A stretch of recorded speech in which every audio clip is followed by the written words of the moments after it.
Assalamu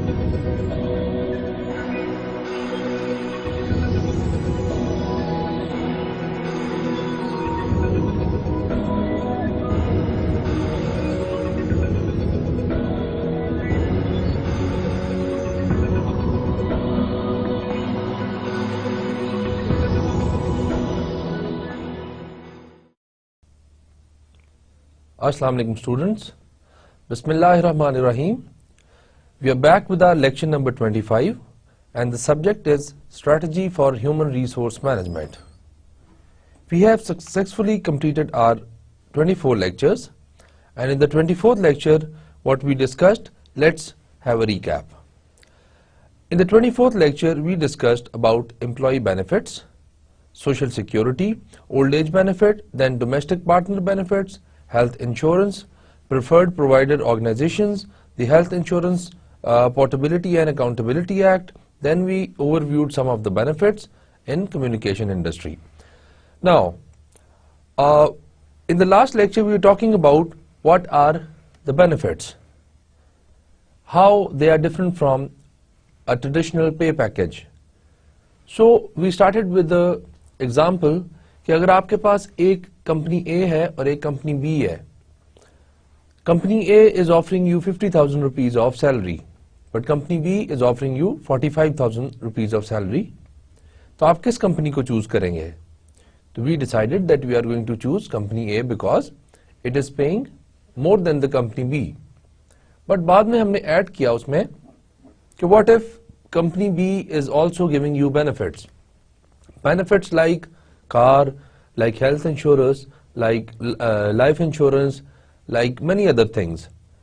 Then we came to the final conclusion that we are going to go with the company B because although it is offering 5,000 less than the company A, but we still have those benefits attached with company B.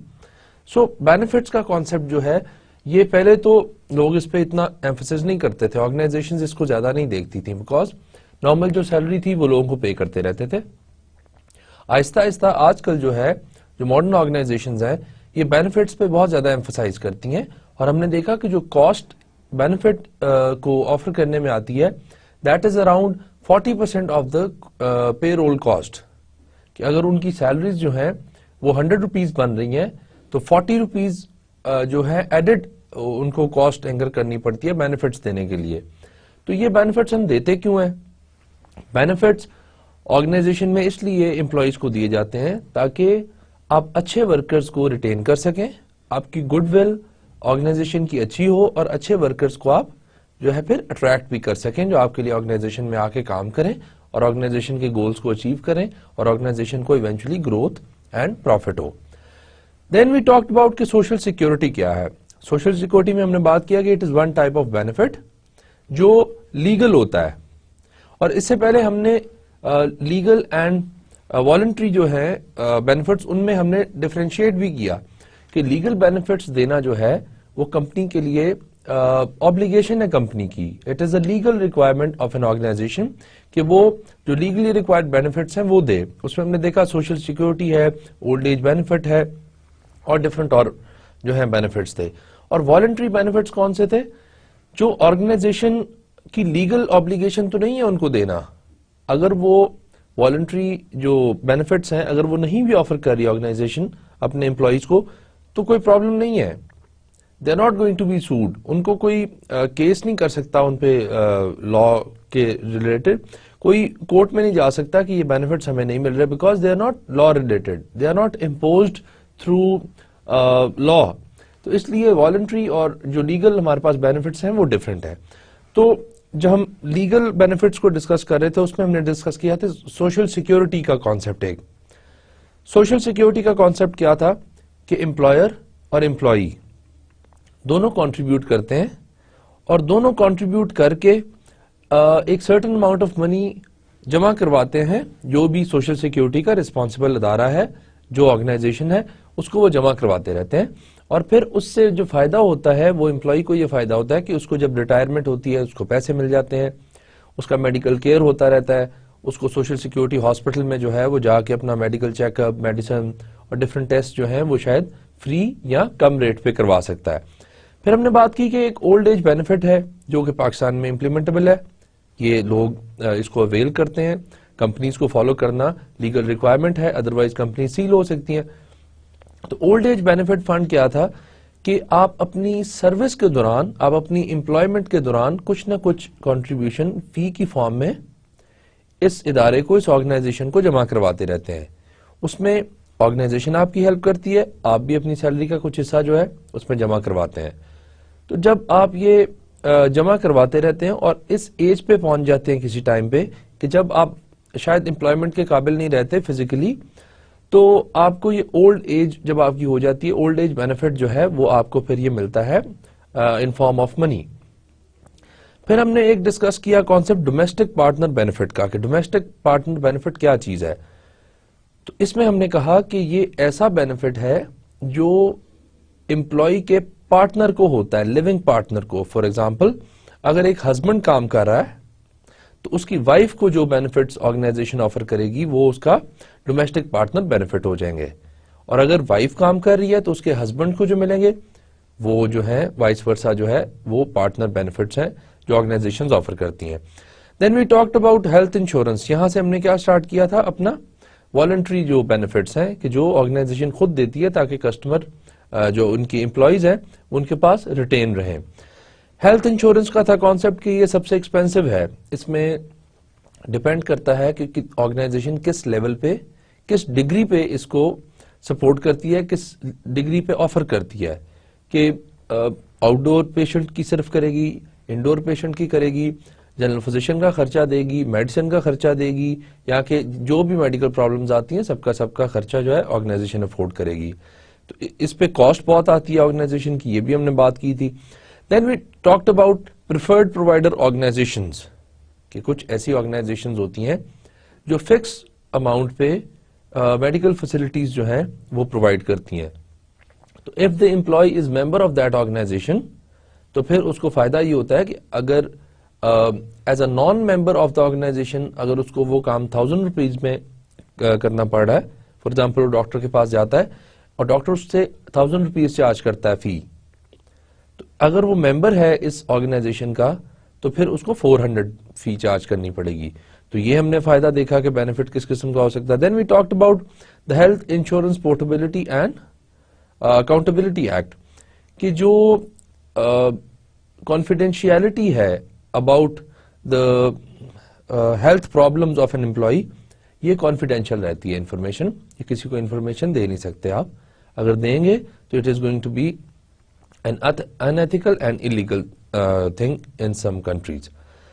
Then we overviewed some of the benefits जो कि communication companies में बहुत ज्यादा देखे जाते हैं।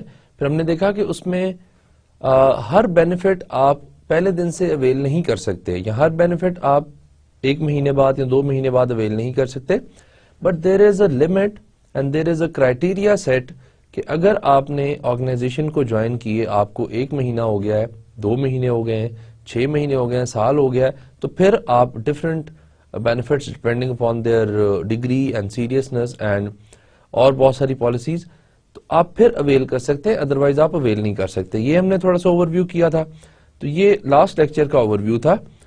Now before we move on to our main lecture topics, let's see what we have done till today. We started with this diagram and we have been continuously discussing it in every lecture almost. So in the beginning we started with human resource planning. This is our human resource planning. इसमें हमने discuss किया कि हम अपनी present need और अपनी future need, जितने हमें एम्प्लॉय चाहिए होते हैं, हमारी डिमांड क्या है, और जितने एम्प्लॉय हमारे पास होते हैं हमारी सप्लाई क्या है, उसमें देखते हैं कि गैप कहां आ रहा है।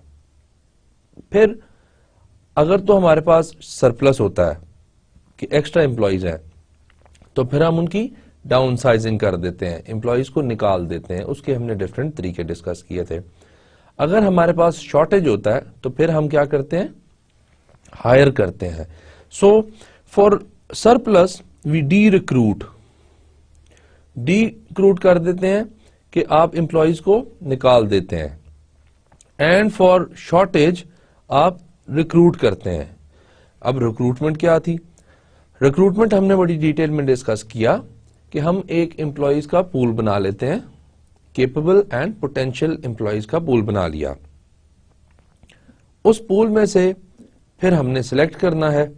तो जब सिलेक्ट करने का टाइम आता है तो वहां से हमारा सिलेक्शन प्रोसेस स्टार्ट हो जाता है कि इस पूल में से 100 जितनी भी आपके पास एप्लीकेशंस आई हैं उसमें से कौन सा केपेबल और पोटेंशियल जो कैंडिडेट है जिसको आप सिलेक्ट करके उस जॉब पे पर्टिकुलरली बैठा सकते हैं, उस जॉब को परफॉर्म करवा सकते हैं। तो देन वी सेड कि there are many tools and there are many techniques जिनकी वैलिडिटी होनी चाहिए, जिनकी रिलायबिलिटी होनी चाहिए। उसमें था कि टेस्ट लें, इंटरव्यूज लें, देन उनका ऑन जॉब जो है ट्रेनिंग देखें, और बहुत सारी चीजें हमने डिस्कस की थी कि ये कौन कौन से टूल्स लगा के हम ये जान सकते हैं कि क्या ये पोटेंशियल कैंडिडेट, क्या ये एप्लीकेंट हमारी जो जॉब हमने एडवर्टाइज की है या वेकेंट हुई है, क्या उसको फिल कर सकता है, क्या वहां परफॉर्म कर सकता है कि नहीं कर सकता। तो ये हमारा पहला प्रोसेस यहां खत्म हो गया था। देन वी टॉक्ड अबाउट कि जब एम्प्लॉय आपने हायर कर लिया है तो फिर उसको इंफॉर्मेशन चाहिए कि क्या है ऑर्गेनाइजेशन, क्या उसने काम करना है, क्या काम नहीं करना। तो उसके लिए आप उसको ओरिएंटेशन उसकी करते हैं, उसको एजुकेशन देते हैं अबाउट द ऑर्गेनाइजेशन कि ऑर्गेनाइजेशन की बिल्डिंग कैसी है, इसकी हायरार्की कैसी है, इसके रूल्स एंड रेगुलेशंस कैसे हैं, और बहुत सारी और चीजें हमने इसके साथ डिस्कस की कि ये हम ओरिएंटेशन में करवाते हैं, जिसमें साथ हमने सोशलाइजेशन का टॉपिक भी डिस्कस किया। Then we moved on to training कि ट्रेनिंग जो है it is an essential part किसका, ह्यूमन रिसोर्स मैनेजमेंट प्रोसेस का। लेकिन ट्रेनिंग में करते क्या है, ट्रेनिंग में we try and give the employee the up to dated knowledge about the job and the organization and whatever skill or knowledge or ability he or she requires. अब training में आपने जब उनको training देनी है तो आपको कैसे पता चलेगा कि ट्रेनिंग देने की जरूरत है भी या नहीं है। तो उसके लिए हमने कहा कि हम TNA करते हैं, ट्रेनिंग नीड असेसमेंट करते हैं।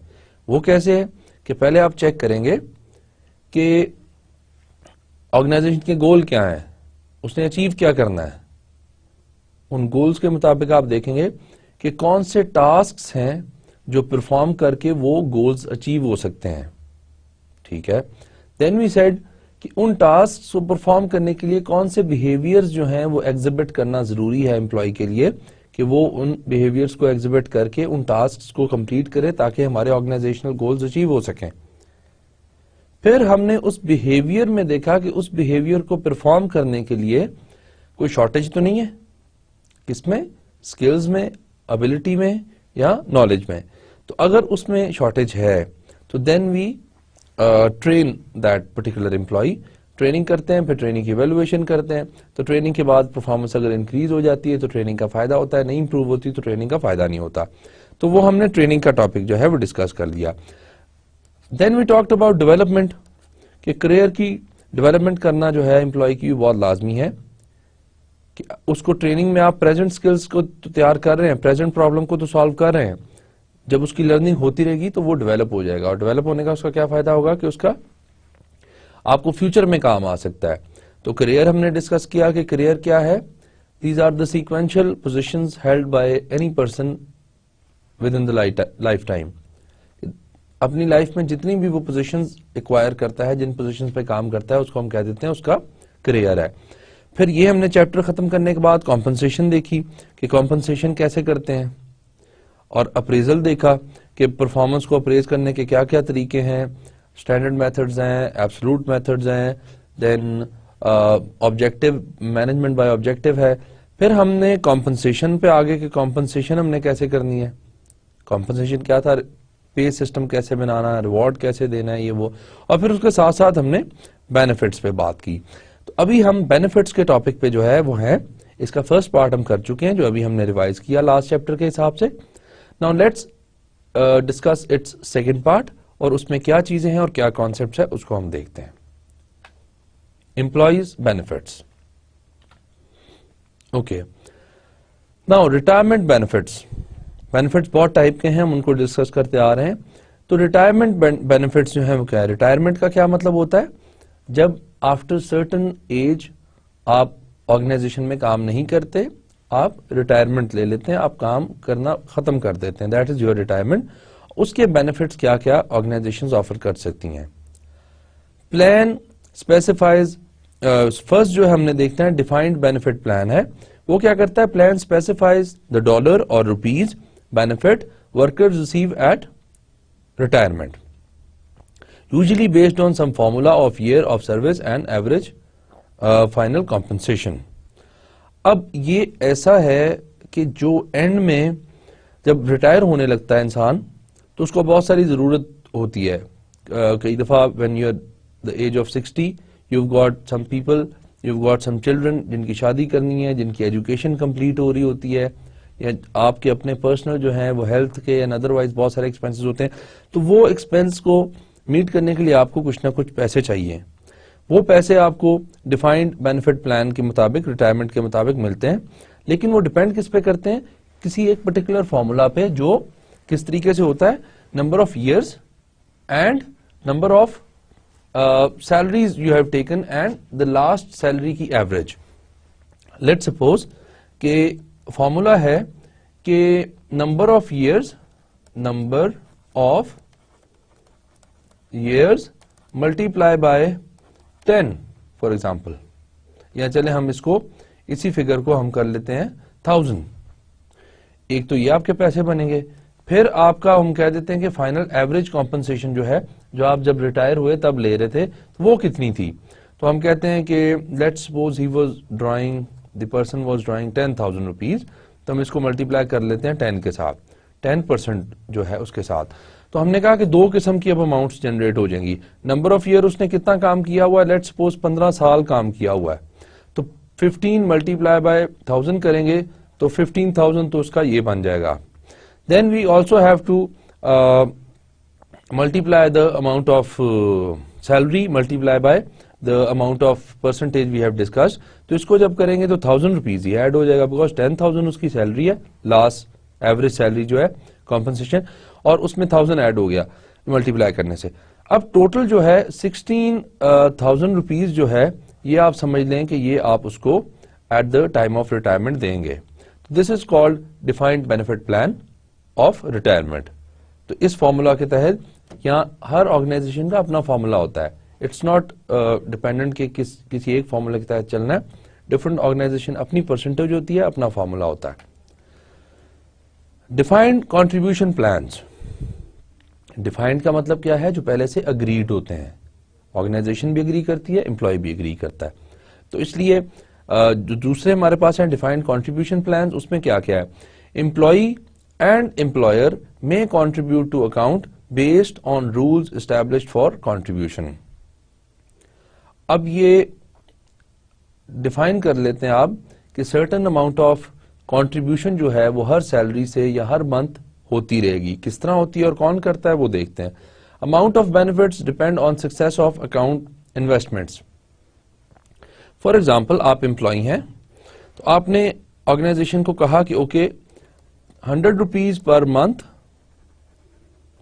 मैं ऐड करता हूं, 100 रुपीज जो है वो ऑर्गेनाइजेशन ऐड करे, एम्प्लॉय एंड ऑर्गेनाइजेशन दोनों ऐड करती हैं, तो 200 रुपीज पर मंथ जो है वो आप किसी एक अकाउंट में या किसी एक बिजनेस में इन्वेस्ट कर देते हैं, करते रहते हैं, कंटिन्यूसली करते रहते हैं। Eight the time of retirement वो जितना भी उस बिजनेस में, उस बैंक अकाउंट में, उस इन्वेस्टमेंट अकाउंट में जो भी फायदा नुकसान हो रहा होता है, वो सारा जो है वो एम्प्लॉय को मिल जाता है। एम्प्लॉय जो है उससे जिस किस्म का भी फायदा लेना चाहता है वो ले लेता है। तो इस तरीके से एक तो ये जो है वो प्लान होता है। फिर उसमें क्या होता है, मनी परचेज पेंशन प्लान, ये भी सेम उसी टाइप की बात है, type of defined contribution plan जो भी हमने डिस्कस किया। Organization commits to depositing fixed amount of money or percentage of employees pay annually।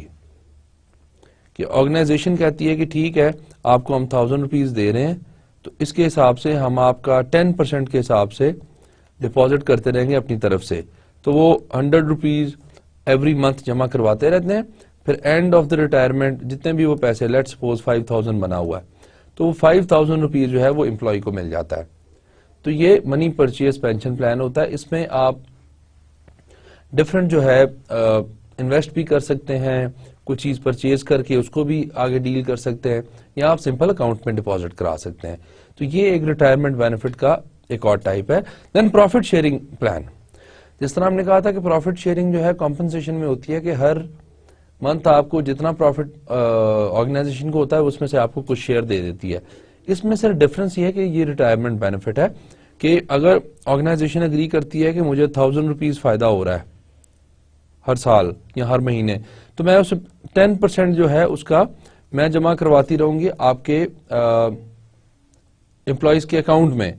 तो किसी एम्प्लॉय के पास 1 रुपी चला जाता है, किसी के पास 2 चला जाता है, किसी के पास 1 चला जाता है, किसी के पास 1.5 चला जाता है। तो ये डिफरेंट अमाउंट जो है उन प्रॉफिट शेयरिंग में से जितना प्रॉफिट हुआ उसमें से कुछ शेयर करके उनकी रिटायरमेंट बेनिफिट प्लान में डाले गए। तो ये फिर एंड में जो भी चीज इससे निकलती है, जितना भी पैसा निकलता है, वो एम्प्लॉय को जो है एम्प्लॉयज को मिल जाता है कि वो उसमें से अपना रिटायरमेंट का खर्चा और जो भी चीजें हैं वो अपनी क्लियर कर लेते हैं।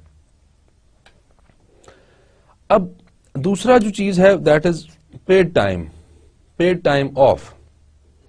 मतलब टाइम का क्या मतलब है कि हर एम्प्लॉय ने आपके पास 5 डेज अ वीक काम करना है, 40 days a week and 40 hours a week बन जाते हैं ये। अब उसमें पेमेंट जो आप कर रहे हैं वो 40 आवर्स या 5 डेज अ वीक की कर रहे हैं, बट कुछ टाइम आप एम्प्लॉय को ऑफ दे देते हैं कि छुट्टी कर ले और उसके पैसे आप उसके काटते नहीं, उसको पैसे देते रहते हैं। That is called paid time of. उसमें क्या क्या चीजें आ जाती हैं? Vacation and holiday leave. आपने उनको वेकेशन दी और हॉलिडे लीव्स दी, ये क्या है? बेनिफिट है। कि फॉर एग्जाम्पल आपकी जॉब में आपको कहते हैं कि every summer you are going to be given 1 week off from your work. तो जैसे ही समर आएगा आपको, मतलब गर्मी आ जाएगी, तो आपको गर्मी की छुट्टियां जिस तरह स्कूल में होती हैं, कॉलेजेस में होती हैं, और सर्दी की छुट्टियां भी इस तरह होती हैं में, तो इस तरीके से कुछ पेड लीव्स होती हैं, उनके पैसे नहीं काटे जाते, बल्कि वो आपका बेनिफिट के हिसाब से राइट होता है कि आप वो बेनिफिट को अवेल कर सकते हैं, किसी टाइम भी वो छुट्टियां ले सकते हैं, लेकिन उसके आपके पैसे नहीं काटे जाएंगे। ये पेड लीव्स होती हैं। उनकी क्या क्या फॉर्म्स हैं वो देखते हैं। Vacations and holiday leaves. Vacation time is usually related to the length of time on the job. मतलब ये है लेंथ ऑफ टाइम जो अभी हमने बात की कि अगर आपने 6 मंथ्स के लिए काम करेंगे तो 6 मंथ्स के बाद आपकी 6 हॉलीडेज जो हैं वो बन जाएंगी। ये आपका क्या है, कितनी देर आपने काम किया और कितनी आपकी छुट्टियां बन गई।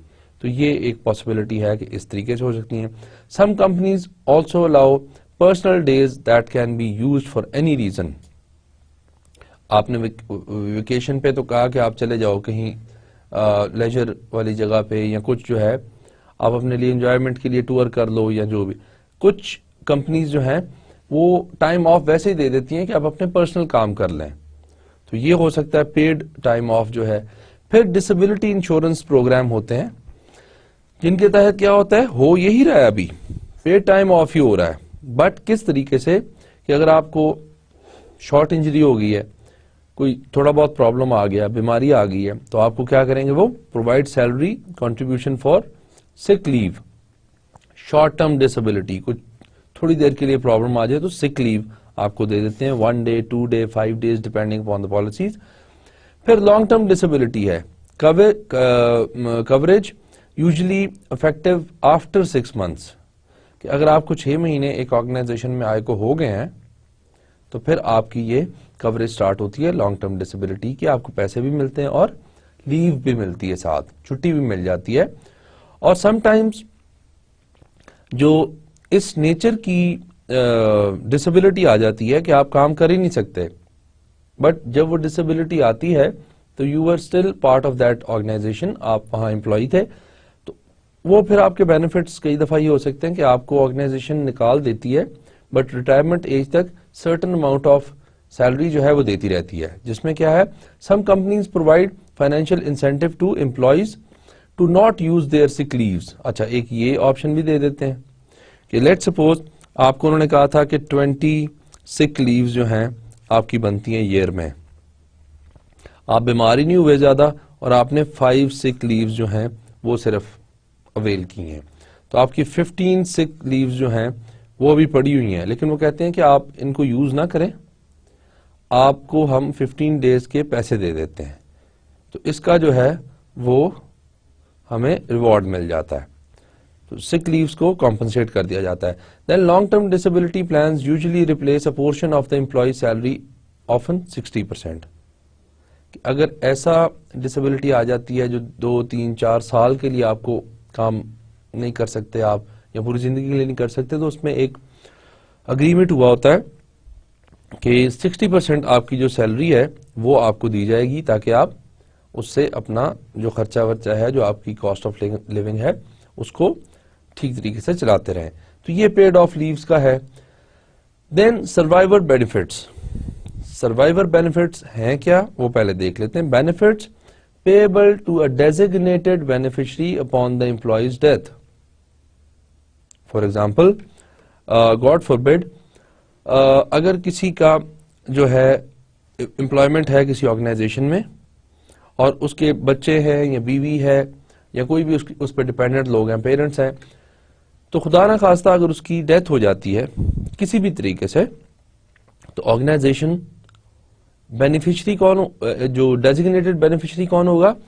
जब आप एम्प्लॉयमेंट ले रहे थे तब आपने एक खाना बॉक्स बना होगा, वहां आपने लिखा होगा कि अगर खुदा न खास्ता मेरी डेथ हो जाती है तो मेरे बाद ये जो पैसे हैं या जो बेनिफिट है ये मेरी वाइफ को दे दें, ये मेरे पेरेंट्स को दे दें, ये मेरे बच्चों को दे दें। तो ये आप बताते हैं खुद उनको, आपने खुद डेजिग्नेटेड किया होता है, डेजिग्नेट किया होता है कि ये बंदे को मेरी इन केस ऑफ डेथ इस बंदे को जो है मेरे बेनिफिट्स जो हैं वो मिलेंगे, तो वो बेनिफिशियरी को मिल जाते हैं। उसमें अब 2 किस्म की जो है वो पॉलिसीज हैं, usually are of 2 types, contributory and non contributory. Simple सा मतलब ये है कि कंट्रीब्यूटरी जो टर्म्स होंगी उसमें क्या होगा कि एम्प्लॉय प्लस ऑर्गेनाइजेशन ये मिल के जो है इसमें कंट्रीब्यूट करते रहेंगे महीने तक, जो इन्वेस्ट करती रहेगी कंपनी, और फिर एंड में खुदा न खास्ता ऐसी प्रॉब्लम आने से उसके बेनिफिशियरी को दे दीजिएगा। नॉन कंट्रीब्यूटरी का मतलब ये होगा कि वहां सिर्फ ऑर्गेनाइजेशन ओनली, सिर्फ ऑर्गेनाइजेशन पे कर रही होगी, बल्कि ये जो एम्प्लॉय है वो खुद पे नहीं कर रहा होगा किसी किस्म का कोई पार्ट भी। तो ये डिपेंड करता है कि पॉलिसी क्या है और आपका एम्प्लॉयमेंट के वक्त अग्रीमेंट क्या हुआ कि कंट्रीब्यूटरी होने चाहिए या नॉन कंट्रीब्यूटरी जो है वो होना चाहिए। So in non contributory the employer pays the total cost of the benefit. Employer को सारी की सारी कॉस्ट जो है वो बेयर करनी पड़ती है, इसमें एम्प्लॉय जो है वो कॉस्ट बेयर नहीं करता। Another forms of survivor benefits वो क्या है? Group team life insurance. Benefit is usually based on 1 to 5 times annual rate of पे। मतलब ये है कि ग्रुप टर्म जो है उस पे होता है कि अगर आपकी 5 सैलरीज हैं फॉर एग्जांपल, तो 5 सैलरी 1000 आपकी सैलरी है, तो 5 सैलरी जितनी जो है आपको अमाउंट जो है वो डेथ के वक्त मिल जाएगी। अगर डेथ हो जाती है तो आपके बेनिफिशियरी को ये इतनी अमाउंट मिल जाएगी। एक ये फॉर्मूला है। देन ट्रेवल इंश्योरेंस है कि आप किसी काम से गए हुए हैं, ऐसे काम से जो वर्क रिलेटेड था आपका, जिस तरह एक्सपैट्रिएट्स की हम बात करते आ रहे हैं कि ओवरसीज आपके लिए असाइनमेंट्स करने जाते हैं, खुदा न खास्ता रास्ते में या ट्रैवल के दौरान कोई ऐसा मसला आ जाता है कि एम्प्लॉय की डेथ हो जाती है, तो फिर वो जो कुछ सर्टेन अमाउंट ऑफ मनी, जो भी एग्रीड अमाउंट ऑफ मनी होता है, वो उसकी बेनिफिशियरी को जो डेजिग्नेटेड होती है उसको दे दिया जाता है। तो ये हमारे पास सर्वाइवर बेनिफिट जो है उसकी कुछ जो है एग्जाम्पल्स हमने डिस्कस कर ली। Then the service side of benefits, कि कई दफा आप उन लोगों को डिफरेंट और किस्म के बेनिफिट्स देते हैं जो उनको सर्व कर रहे होते हैं, जिसमें सर्विस जो है ज्यादा इन्वॉल्व होती है। उसमें सोशल एंड रिक्रिएशनल इवेंट्स होते हैं। आपने कॉन्सर्ट करा दिया, कोई किसी की बर्थडे सेलिब्रेट करा दी, कोई पार्क में विजिट करा दिया, कोई फैमिली के साथ डिनर लंच करा दिया, रिक्रिएशनल एक्टिविटी करा दी, तो ये उसमें इंक्लूडेड हो सकता है। देन एम्प्लॉय असिस्टेंट प्रोग्राम्स, वही उनकी असिस्टेंस किसी फॉर्म में भी अगर उनको हेल्प चाहिए किसी ना किसी तरीके से, फाइनेंशियल, लीगल और जो भी कंसल्टेंसी चाहिए या कुछ है तो आप उनकी असिस्टेंस कर देते हैं। देन हाउसिंग, कि कई दफा फैक्ट्रीज में यूजुअली आपने सुना होगा, देखा होगा कि फैक्ट्रीज में अंदर ही कॉलोनीज बनी होती हैं, जॉब करते हैं उन्हीं कॉलोनीज में जाके वो रहना शुरू कर देते हैं, उन्हीं में उनको घर भी मिला होता है। नहीं तो हाउसिंग जो है अदरवाइज उनको घर का जो अलाउंस है कि इतना आपको 10,000, 20,000, 50,000 घर के लिए जो है अलाउंस आप देते हैं ताकि वो रेंट पे रह लें, या उनको घर में जो है अगर प्रॉब्लम हो रेजिडेंस का तो उनके लिए रेजिडेंस का प्रॉब्लम आप सॉल्व कर देते हैं। अब ट्यूशन रीइंबर्समेंट जो है वो क्या चीज है कि अगर एम्प्लॉई या एम्प्लॉय के बच्चे या जो भी उसमें कवर्ड होता है ट्यूशन रीइंबर्समेंट में, अगर वो पढ़ाई कर रहे हैं, अगर वो अपने आप को इम्प्रूव कर रहे हैं या एजुकेशन ले रहे हैं या डिप्लोमास कर रहे हैं या स्किल्स को नहीं अचीव कर रहे हैं, तो फीस एक दफा वो जब पे कर देते हैं तो नॉर्मली उसका प्रूफ देख के कि फीस वाकई पेड है, वाकई ये शख्स जो है ये एजुकेशन ले रहा है, इसके बच्चे पढ़ रहे हैं, तो फीस को रीइंबर्स कर देते हैं। कंपनी जो है वो उसकी फी पे कर देती है, जो ऑर्गेनाइजेशन है वो उसकी फी जो है वो पे कर देती है। देन यूनिफॉर्म्स है कि अगर आपको आने के लिए, आपके जॉब पे आने के लिए यूनिफॉर्म चाहिए या उसके लिए डिफरेंट इक्विपमेंट्स वगैरह होते हैं चाहिए, ग्लासेस हैं सर्टन जॉब्स के लिए, फिर आपके एयर प्लग्स हैं या इस तरह की डिफरेंट चीजें, वो यूनिफॉर्म चाहिए तो वो भी आपको बेनिफिट में मिलेगा कि आपको उसके पैसे मिलेंगे या आपको सिला सिलाया या आपके कस्टमाइज सिला हुआ यूनिफॉर्म आपको जो है वो ऑर्गेनाइजेशन दे देगी। देन कंपनी पे ट्रांसपोर्टेशन होती है कि आपको पिक एंड ड्रॉप अगर चाहिए तो वो कंपनी दे देगी, या किसी किस्म की ट्रांसपोर्टेशन की जरूरत है तो वो कंपनी आपकी उसमें हेल्प कर देती है। देन पार्किंग होता है कि पार्किंग की जगह आपको कंपनी देती है। हम कॉम्पनसेशन में डिस्कस करते आ रहे थे जिसमें internal, intrinsic and extrinsic factors हमने डिस्कस किए थे कि पार्किंग की जगह स्पेसिफाई की होती है किसी एक पोस्ट के लिए, तो वो कंपनी जो है वो अपने एम्प्लॉय को देती है ताकि he should park his or her car. Then employers often can provide services at no cost or at a significant reduction from the usual cost। दो तरीके हो सकते हैं कि इन सारी सर्विसेज का या तो वो बिल्कुल कॉस्ट नहीं लेगा, या फिर कई ऑर्गेनाइजेशंस जो हैं वो थोड़ी बहुत कॉस्ट एम्प्लॉय भरता है और बाकी की कॉस्ट जो है वो एम्प्लॉयर भरता है, ऑर्गेनाइजेशन जो है वो उसको बेयर करता है। तो इस तरीके से ये सर्विस साइड ऑफ बेनिफिट्स है कि किस किस्म की सर्विसेज आप इन फॉर्म्स ऑफ बेनिफिट अपने एम्प्लॉयज को दे सकते हैं। तो ये हमने सर्विस के बारे में बात की है। दूसरा हमारे पास जो एक टॉपिक है that is an integrated perspective on employees benefit, कि किस किस किस्म की ऑप्शंस जो हैं वो अवेलेबल हो सकती हैं एम्प्लॉय को अबाउट चूजिंग देयर बेनिफिट्स। अब इसमें पहला जो है हमारे पास फ्लेक्सिबल बेनिफिट्स हैं। क्या प्रोग्राम्स हैं ये? Programs allow employees to choose which benefit they want and help to keep costs down, कि किस किस्म के जो हैं बेनिफिट्स वो चूज करना चाहते हैं, वो एम्प्लॉयज को एक ऑप्शन दे दी जाती है और उस ऑप्शन के मुताबिक वो उसमें से चूज कर लेते हैं। जैसे आप इसमें डायग्राम में देखें कि आपके पास यहाँ एक ये येलो बॉक्स है, this one, and then this is green box, then this is the brownish box.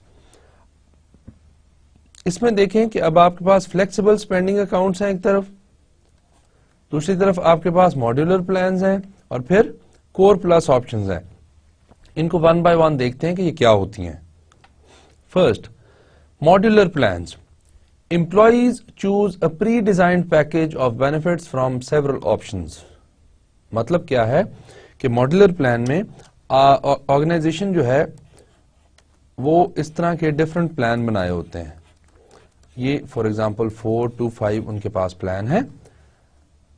इसमें पैकेज होगा ABC, इसमें CDF, then FCA, then BDW and then anything ZXYA। अब ये उन्होंने बना दिए आपके लिए प्लान्स 1 2 3 4 5 और इसमें से आपको कह देते हैं कि आप कोई चूज 2 out of 5 कि इसमें से आप कॉम्बिनेशन ये चूज कर लें और ये चूज कर लें, ये चूज कर लें, ये कर लें, ये दो कर लें, ये दो कर लें। आपने बने बनाए पैकेजेस में से दो प्लान चूज करते हैं कर सकते हैं, तो ये आपके मॉड्यूलर प्लान्स होते हैं जो ऑलरेडी उन्होंने बना के दिए होते हैं। दूसरा क्या है, कोर प्लस ऑप्शन प्लान्स, कि employees given core coverage for example medical, life, disability with option to select other benefits as well. मतलब ये है कि अब इसमें आप पॉसिबली ये हो सकता है कि आपको एक ही प्लान दिया हो जिसमें A B C D E F G H I J K different, हमने कहा जी बहुत सारे हमारे पास जो हैं वो बेनिफिट्स हैं, और इसमें से हम एम्प्लॉय को जो है वो ऑप्शन दे देते हैं कि you can choose any of the 5 benefits, any 5 benefits. अब वो क्या करता है कि वो अपनी मर्जी से यहां से पैकेज बना सकता है कि मैं प्लान ए ले लेता हूं, सॉरी बेनिफिट ए ले लेता हूं, बेनिफिट डी ले लेता हूं, साथ बेनिफिट एच और जी और डी का मिक्सचर बना लेता हूं। तो कोई से भी 5 का उसने अपनी मर्जी से जो है वो चूज करके A B D H G, अब किसी ने ये प्लान बना लिया। यहां क्या था, यहां ऑलरेडी बने हुए प्लान्स थे, उन प्लान्स में से चूज करना था। अब इसका फायदा क्या होता है कि लेट्स सपोज मैंने प्लान ए चूज कर लिया और मैंने प्लान 3 चूज कर लिया, 1 and 3 चूज कर लिया। अब इसमें आप देखो कि ए इधर भी आ गया है, ए इधर भी आ गया है, सी इधर भी आ गया और सी इधर भी आ गया है। तो मतलब ये है कि ये दोनों प्लान्स दो जगह पे जो आए हैं ये मेरे लिए सूटेबल नहीं है, तो मैंने 2 प्लान अपने जो हैं वो लूज कर दिए। लेकिन दूसरी तरफ क्या था कि अगर मैं मतलब एफ इसमें भी है, बट अगर मैं एफ ना चूज करता तो मेरे लिए बहुत प्रॉब्लम है, because F is very much needed. अब मजीद इसको एक एग्जांपल के साथ देखते हैं कि लेट्स सपोज कि एक एम्प्लॉई है मेल मोस्ट प्रोबेबली, और उसकी जो वाइफ है, वाइफ इज अ डॉक्टर। अब उसकी वाइफ खुद डॉक्टर है और वो हॉस्पिटल चला रही है, या उसका कोई बेटा डॉक्टर या उसकी कोई बेटी डॉक्टर है, तो दैट मीन्स कि उसका मेडिकल का जो फी है डॉक्टर की वो ऑलरेडी उसको जरूरत नहीं है उस पैकेज की। तो उसकी जगह पे वो अवेल क्या कर लेगा, वो हो सकता है वो रिटायरमेंट जो है उसको अवेल कर ले कि मुझे ये चीज चाहिए ही नहीं बेनिफिट, इसकी जगह मैं कोई दूसरा बेनिफिट जो है अवेल कर लेता हूं। तो इस तरीके से डिफरेंट प्लान्स जो होते हैं वो आपको चूज करने होते हैं कि कौन सा बेनिफिट आपने चूज करना और कौन सा बेनिफिट आप चूज नहीं कर सकते, या जो भी आपके पास ऑप्शंस हैं। अब जो हमारे पास ग्लोबल पर्सपेक्टिव है इसका, कि ग्लोबली हम इसको किस तरीके से देखते हैं, वो क्या है वो देख लेते हैं। डिफरेंट जो हमारे पास कंट्रीज हैं उसमें different rules, different laws, different regulations होती हैं।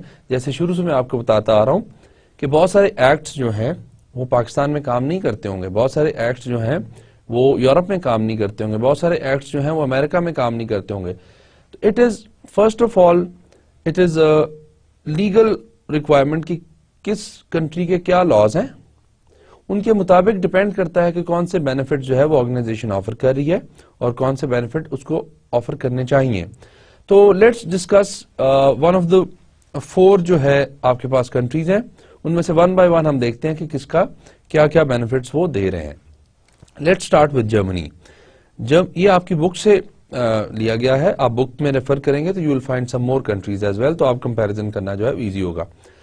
नाउ जर्मनी जो है वो 9 पेड लीव्स दे रहा है, और दूसरी तरफ जो जापान है वो 15 पेड लीव्स दे रहा है। तो जो हम शुरू से बात करते आ रहे हैं कि बेनिफिट्स जो है वो डिपेंड करते हैं लॉज पे और ऑर्गेनाइजेशनल पॉलिसीज पे।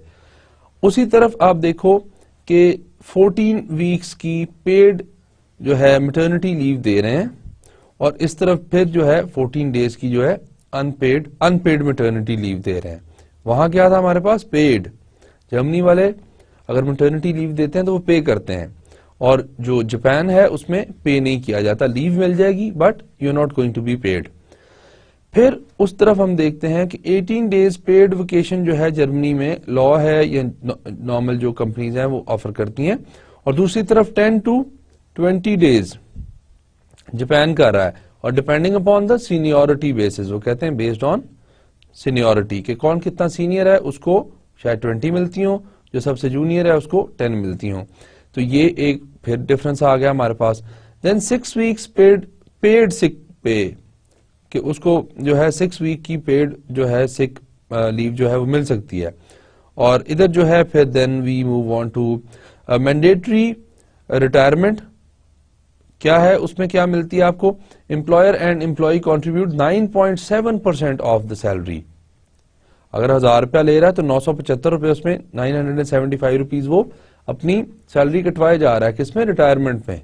और ये मैंडेटरी है आपको करना, और रिटायरमेंट भी मैंडेटरी। ऑब्वियसली जब आप उस सर्टेन एज पे पहुंच जाएंगे 60 या 65 पे, तो आपको रिटायर कर देंगे, और फिर आपको ये जो कंट्रीब्यूशन आपने की हुई है और जो एम्प्लॉय ने की हुई है और इतनी ही एम्प्लॉयर ने की हुई है, तो ये आपको फिर एंड में जो है as a retirement fund, as a retirement money आपको ये मिल जाता है।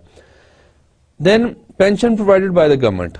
अब पेंशन प्लान जो है यहाँ इनको इन्वेस्टिंग करना पड़ता है, ये जो इन्वेस्टमेंट इधर हो रही थी जापान में, ये इन्वेस्टिंग करना पड़ता है, और गवर्नमेंट खुद ही जो है आपको रिटायरमेंट के पैसे देती रहती है। तो ये ओल्ड एज बेनिफिट टाइप एक चीज जो है वो पे करते हैं। Now Sweden and Russia. Sweden में आप देख रहे हैं कि 12 पेड लीव्स हैं, और रशिया में आप देख रहे हैं कि 9 हॉलीडेज सिर्फ जो है वो हो रहे हैं पेड।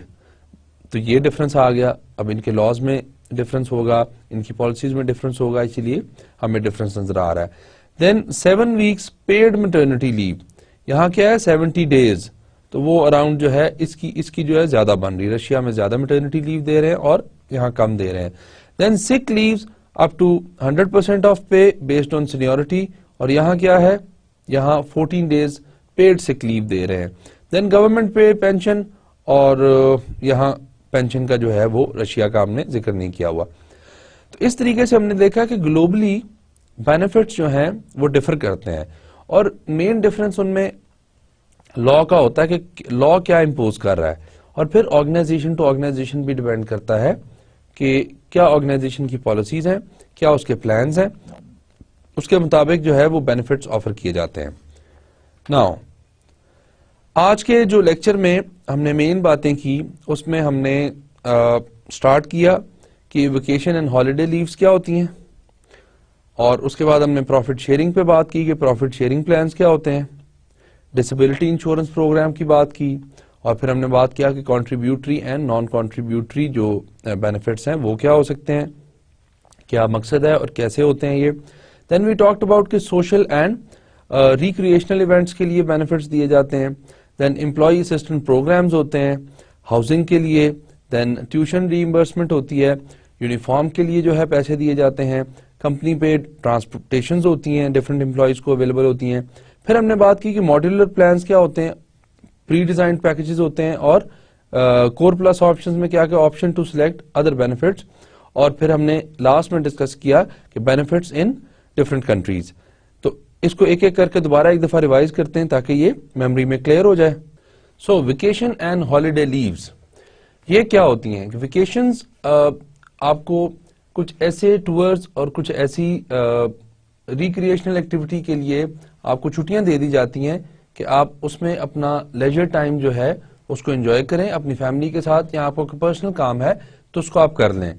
तो ये किस्म का बेनिफिट होता है जो नॉर्मली पेड होती हैं ये, और इसकी पे आपको मिलती रहती है, लेकिन आप छुट्टी पे होते हैं और आप अपनी जो प्लेजरेबल और रिक्रिएशनल एक्टिविटीज हैं उनको आप करते हैं। देन प्रॉफिट शेयरिंग प्लान्स होते हैं, ये हम रिटायरमेंट की उसमें सेंस में देखेंगे इसको कि प्रॉफिट शेयरिंग का क्या मतलब होता है। ये डिफाइंड प्लान्स होते हैं। डिफाइंड का मतलब है कि शुरू में आपने ये डिफाइन कर लिए होते हैं विद द एम्प्लॉयर। अब एम्प्लॉयर आपको कहता है कि प्रॉफिट जितना ऑर्गेनाइजेशन को हो रहा है, 1000 रुपीज ऑर्गेनाइजेशन को प्रॉफिट हो रहा है, तो 1000 में से वो कहता है कि मैं 10% जो है वो जमा करवाता रहूंगा आपके रिटायरमेंट प्लान में। तो रिटायरमेंट प्लान में जो है 100 रुपीज जमा होता रहता है और बढ़ता रहता है, या उसमें मजीद जो है मंथली और ईयरली इन्वेस्टमेंट होती रहती है। और जब एम्प्लॉई आपका रिटायरमेंट की एज पे आता है तो जो भी उसमें अकाउंट में उसके हिस्से के हिसाब से जो उसका बना होता है वो आप उसको एज अ रिटायरमेंट प्लान जो है वो उसको दे देते हैं। देन डिसेबिलिटी इंश्योरेंस प्रोग्राम होते हैं कि अगर कोई ऐसी डिसेबिलिटी आ जाती है, उसमें लेवल्स हैं। फर्स्ट क्या था, सिक लीव थी कि कुछ दिनों के लिए, कुछ हफ्तों के लिए। देन एक जो है वो माइनर डिसेबिलिटी थी कि ऐसा कोई प्रॉब्लम आ जाता है जिसके लिए आपको कुछ महीनों के लिए, कुछ साल के लिए छुट्टी करनी पड़ती है, आप काम पे नहीं आ सकते, तो आपको वो पेड लीव मिलेगी, पैसे मिलते रहेंगे। Then the third level was कि इस तरीके का कोई इंजरी या इस सीरियस इंजरी आपको आ जाती है कि आप काम कर ही नहीं सकते, तो फिर आपको यूजुअली एस्टिमेटेड 60% ऑफ द पे जो है आपको मिलता रहता है और आप काम पे नहीं आते, आप घर बैठे रहते हैं। इसमें फिर आगे हमने डिस्कस किया कि हमारे पास दो जो हैं वो टाइप ऑफ बेनिफिट्स हैं कि कॉन्ट्रीब्यूटरी होते हैं कुछ, और कुछ नॉन कॉन्ट्रीब्यूटरी होते हैं। कॉन्ट्रीब्यूटरी टाइप ऑफ बेनिफिट्स वो होते हैं जिसमें एम्प्लॉई और प्लस एम्प्लॉयर, ये दोनों मिलके कंट्रीब्यूट करते हैं और आपका प्लान बन जाता है। इसमें क्या होता है नॉन कॉन्ट्रीब्यूटरी में कि एम्प्लॉय जो है वो नहीं कर रहा होता, वो नहीं इन्वेस्टमेंट करता, बल्कि एम्प्लॉयर जो है आपका वो सिर्फ जो है वो कंट्रीब्यूट कर रहा होता है, तो ये नॉन कॉन्ट्रीब्यूटरी इसलिए हम इसको कह देते हैं। देन हमने डिस्कस किया कि कुछ सर्विस साइड ऑफ द जो है बेनिफिट्स है वो ये है कि आप उनको सोशल एंड रिक्रिएशनल इवेंट्स करवाते हैं अपनी एम्प्लॉयज के लिए, ताकि उनको जो है उनका दिमाग थोड़ा सा काम से हटके थोड़ा सा एंजॉय करें और थोड़ा सा, फिर ऑब्वियसली फायदा तो ऑर्गेनाइजेशन को किसी ना किसी सेंस में हो रहा होता है, बिकॉज एक तो उसकी एफिलिएशन बढ़ रही है, कमिटमेंट बढ़ रही है, दूसरा वो जब रिलैक्स करेगा तो वो उसकी परफॉर्मेंस जो है वो बेहतर होगी, उसकी हेल्थ बेहतर होगी। देन एम्प्लॉय असिस्टेंट प्रोग्राम्स होते हैं कि अगर उनको किसी लीगल या फाइनेंशियल या किसी ऐसे इशू में प्रॉब्लम है तो वो असिस्टेंस ले सकते हैं फ्रॉम द ऑर्गेनाइजेशन। फिर हमने हाउसिंग की बात की कि कई जगह पे तो इन हाउसिंग खुद ही कॉलोनीज बनाई होती हैं और उन कॉलोनीज में जो है वो लोग रहते हैं और उनको जो है हाउसिंग मिलती रहती है, उनके घर का खर्चा, उनके रेंट का खर्चा, उनकी हाउस बाइंग का खर्चा जो है वो नहीं होता। कुछ जगहों पे, कुछ ऑर्गेनाइजेशन में आपको हाउस अलाउंस दे देते हैं और रेंट अलाउंस दे देते हैं कि आप अपने जो है वो इतने पैसे जो हैं आपको रेंट के मिल जाएंगे, आप अपना रेंट पे घर लेके रह लें या घर मिल जाते हैं। तो ये डिपेंड करता है कंपनी की पॉलिसी क्या है। देन ट्यूशन रीइंबर्समेंट्स होती हैं, ये मॉडर्न ऑर्गेनाइजेशंस तो इसको बहुत ज्यादा फॉलो करती हैं कि अगर किसी ने एजुकेशन अपनी इंप्रूव करनी है, उससे क्या होगा, एजुकेशन नॉलेज स्केलेबिलिटी इंप्रूव होगी एम्प्लॉय की, तो वो फायदा होगा इवेंचुअली ऑर्गेनाइजेशन को।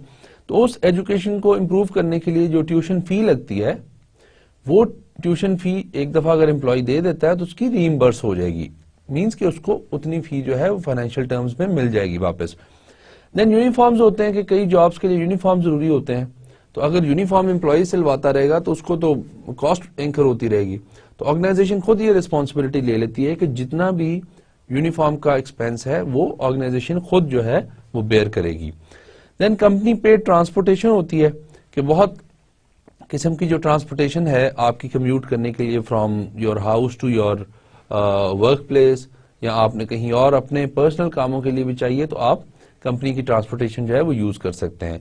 कई दफा इसमें आपको परमानेंट ट्रांसपोर्टेशन दी होती है कि आपके पास अपने पास व्हीकल होती है, समटाइम्स ड्राइवर विद व्हीकल होता है, समटाइम्स सिर्फ व्हीकल होती है, समटाइम्स सिर्फ फ्यूलिंग होती है, तो ये डिपेंड करता है कि कंपनी की पॉलिसी क्या है।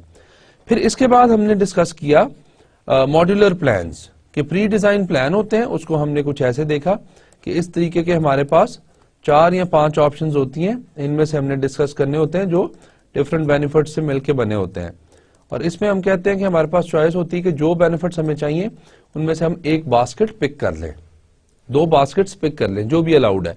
और दूसरा हमने देखा कि कोर प्लस ऑप्शंस होती हैं। ऑप्शन 2 सिलेक्ट बेनिफिट्स, ये अब कौन सी ऑप्शन है, ये ऑप्शन है कि ये बेनिफिट्स आपको सारे बता दिए, इसमें से आप अपनी मर्जी से जो है वो अपनी बास्केट जो है वो खुद बना लेते हैं कि आप इसमें से कौन से चूज करना चाह रहे हैं, तो उस हिसाब से आपकी जो बास्केट बनती है वो अपनी मर्जी से बन जाती है। यहाँ क्या हो रहा है कि यहाँ आपको इन बास्केट्स में से एक बास्केट चूज करके लेनी पड़ती है, हो सकता है इसमें आपके कोई काम का बेनिफिट ना हो। तो इस तरीके से आप जो है वो डिफरेंट कोर प्लस ऑप्शंस और डिफरेंट मॉड्यूलर प्लान्स को अवेल कर सकते हैं। Then benefits in different countries हमने डिस्कस किया, और इसके बारे में मैं शुरू से आपको इसलिए बताता आ रहा हूं कि किसी किस्म की कोई कंफ्यूजन ना दिमाग में क्रिएट हो कि ये बेनिफिट्स हर जगह पे एक जैसे ही होते हैं। नहीं, बेनिफिट्स डिपेंड करते हैं, पहले तो लीगल बेनिफिट्स हैं कि जो लीगली रिक्वायर्ड हैं वो कौन कौन से हैं। ऑब्वियसली जिस कंट्री का लॉ आपको फोर्स करेगा कि ये काम आप कर सकते हैं और ये काम नहीं कर सकते, आप उसी तरह के जो हैं वो बेनिफिट्स दे सकते हैं। और दूसरी तरफ ये है कि फिर कंपनीज पे भी डिपेंड करता है। डेवलप्ड कंट्रीज में कंपनीज कुछ और प्रैक्टिस करती हैं बेनिफिट्स के बारे में, अंडर डेवलप्ड में कुछ और करती हैं, डेवलपिंग में कुछ और करती हैं। तो ये डिपेंड करता है कि किस तरीके से ऑर्गेनाइजेशन जो है वो अपने बेनिफिट्स को ऑफर करती है, इन्फोर्स करती है, या जो भी उसके तरीके हैं। तो ये हमने आज तक जो है वो स्ट्रेटजी फॉर ह्यूमन रिसोर्स को काफी हद तक कवर कर लिया है। कॉम्पनसेशन प्लान, उसके बाद हमने ट्रेनिंग देख ली, हमने ओरिएंटेशन देख ली, सोशलाइजेशन देख ली, कॉम्पनसेशन देख लिया, बेनिफिट्स देख लिए, पे पैकेज कैसे बनाना है, परफॉर्मेंस अप्रेजल सिस्टम कैसे बनाना है। देन हमने इसके अलावा ह्यूमन रिसोर्स प्लानिंग पे बात की है। फिर ये पूरा प्रोसेस जो है ये आपके दिमाग में प्रॉपर्ली होना चाहिए, ताकि जब आप इसको रिकॉल करने लगे तो आपको याद आए कि कौन कौन से फंक्शंस जो हैं वो आपने परफॉर्म किए और कौन कौन से फंक्शंस आपने परफॉर्म नहीं किए। तो अभी के लिए आपके लिए सजेशंस हैं कि आप अपनी बुक पढ़ें और बुक से रेलेवेंट एग्जांपल्स देखें और ये लेक्चर्स को गौर से सुने, और जहां आपको समझ नहीं आता ऑब्वियसली आपके पास एक ऑप्शन रिपीट की भी हुआ कि आप दोबारा भी सुन सकते हैं उसको। और keep studying, keep doing well. Thank you very much for now. इंशाल्लाह नेक्स्ट जो है हमारा लेक्चर उसमें हम मिलते हैं। अल्लाह हाफिज। Thank you.